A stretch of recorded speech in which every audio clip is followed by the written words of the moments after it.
എൻ്റെ അമ്മാവ നമിച്ചില്ല. 2 വാഴക്ക പൊടിഞ്ഞ് അണ്ണാക്കിനും തിരികെ കൊടുക്കണം. ഇത്രയും നിർദ്ദേശങ്ങളാണ് അടുത്ത സാമ്പത്തിക വർഷത്തേക്ക് നമ്മുടെ കുടുംബത്തിലെ ബഡ്ജറ്റ് എന്ന നിലയിൽ നിങ്ങളുടെ മുന്നിൽ വെക്കാനുള്ളത്. അപ്പോൾ വിശദമായ ചർച്ചയ്ക്കും തീരുമാനത്തിനും വേണ്ടി അച്ഛൻ്റെ അനുവാദത്തോടെ നിങ്ങൾക്ക് ഞാൻ ഈ ബഡ്ജറ്റ് സമർപ്പിക്കുന്നു. നന്നായി. കൈയടിക്കേ. ഇനി ആർക്കെങ്കിലും എന്തെങ്കിലും പറയാനൊക്കെ പറഞ്ഞോളൂ. പറയല്ലേ ഒരു കാര്യം പറയട്ടെ. പറഞ്ഞോ. ഇവളുണ്ടല്ലോ വൈകിട്ട് 6 മണി മുതൽ 9 മണി വരെ സീരിയൽ കാണലാണ്. ശരി. ഇവിടെ അച്ഛൻ ന്യൂസ് കാണുന്ന സമയമാണ്. അപ്പോൾ അതുകൊണ്ട് ഞങ്ങൾ റൂമില് ഉള്ള TV വെക്കാൻ ഒരു അനുവാദം വേണം.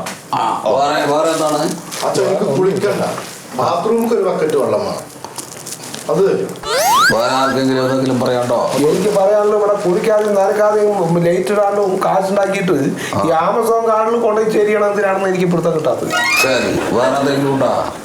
ഈ നമ്മുടെ അമ്മായിയുടെ മോൾക്ക് വാഴക്കൊലയ്ക്ക് 50 ലക്ഷം ഉറുപ്പ്യ കൊടുക്കുന്നത് അവളെ കൊണ്ട് പിന്നെ കെട്ടിക്കാനല്ലേ? ശരി. വേറെ ആർക്കെങ്കിലും എന്തെങ്കിലും പറയാനുണ്ടോ? നമ്മുടെ സ്വർണ്ണം ഒന്ന് ബാഗിൽ നിന്ന് എടുക്കാനുള്ള വല്ല വഴി ഉണ്ടാവോ? ശരി. വേറെ അച്ഛൻ ശരി ശരി എന്ന് പറയല്ലേ, സമ്മതം പറയണില്ല. അതെ, നിങ്ങൾക്ക് പറയാനുള്ളത് നിങ്ങൾ പറയും, എന്നിട്ട് പറഞ്ഞാൽ മതിയല്ലോ. അല്ല, ഇതൊക്കെ തന്നെയാണ്. ഇനി വേറെ എന്താണ് പറയാനുള്ളത്? കഴിഞ്ഞോ? ഈ എല്ലാ കാര്യങ്ങളും മന്മഥനെ ഏൽപ്പിക്കണ നേരം നമുക്ക് തന്നെ എല്ലാ പണികളും ഏറ്റെടുത്ത് നടത്തിക്കൂടെ എന്നൊരു ചിന്ത ഉണ്ട്. ശരി. അടുത്തത് ഒന്നും അല്ല അച്ഛാ, ഇനിയിപ്പോ എവിടേക്കാ ചെലവ് കുറയ്ക്കുന്നത്? അല്ലെങ്കിൽ തന്നെ ഒരു സോപ്പ്, കുളിക്കണ സോപ്പ് മേടിച്ചാൽ 2 ആക്കി മുറിച്ചിട്ട് അതിന്റെ പകുതി ഭാഗം കൊണ്ടാണ് ഓരോ വീട്ടുകാരും കുളിച്ച് തീർക്കുന്നത്. അതും ഒരു മാസത്തേക്ക്. ഇനി ഇത് കുറയ്ക്കെന്ന് പറഞ്ഞാൽ എവിടേക്കാണ്? പിന്നെ ഈ കറണ്ട് കുറയ്ക്കാന്ന് പറഞ്ഞാൽ ഫാൻ ഇട്ടിട്ട് അതിന്റെ ലീഫ് മാത്രം ഉപയോഗിച്ചാൽ മതിയാ? എനിക്ക് മനസ്സിലാവില്ല എങ്ങനെ നിയന്ത്രിക്കേണ്ടതെന്ന്. അത്തരം വർത്താനം കയ്യിൽ വെച്ചാൽ മതി, അതൊന്നും അച്ഛനോട് എടുക്കണ്ട. നീ മിണ്ടാണ്ട് നിൽക്കണ ചക്ക. ഇവിടെ തലയിരിക്കുമ്പോ വാരാടണം എന്തിനാണ്? ഞാനൊക്കെ ജനിച്ചല്ലേ നീ? കുറെ കണ്ടാണ് മിണ്ടാണ്ടിരിക്കുന്നത്.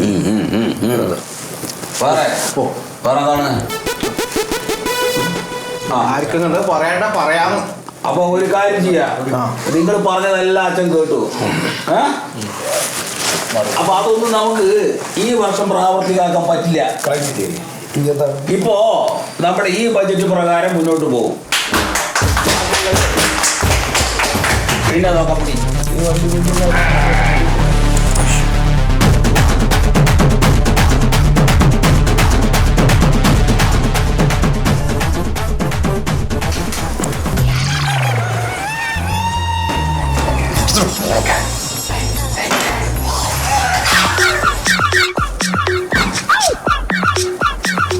എന്താ ചെയ്യാ? എല്ലാം പറയാൻ തന്നെയുള്ളൂ, ഒരു കാര്യം നടക്കില്ല. ഞാൻ പറഞ്ഞില്ലേ നിങ്ങളുടെ കൂടുതലൊന്നും ആലോചിക്കാനില്ല. അടുത്ത പണി എന്താണെന്ന് നോക്കിയോ? മറിമായം.